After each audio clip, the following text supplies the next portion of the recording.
In this video, I'm going to show you how you can easily change album cover photo on your iPhone.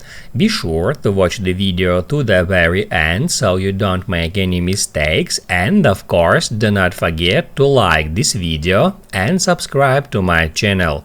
Thanks guys. So let's get started, and first off, open up Photos app, then go to albums, and then just go to some album for which you want to change the cover photo. I'm just gonna open up girls album, and all we have to do now is just search for a photo which we want to set as cover photo for that album, then just press and hold our finger at that photo and then select Make Key Photo, just like that. And what that will do, that will set this particular photo as a cover photo for that album.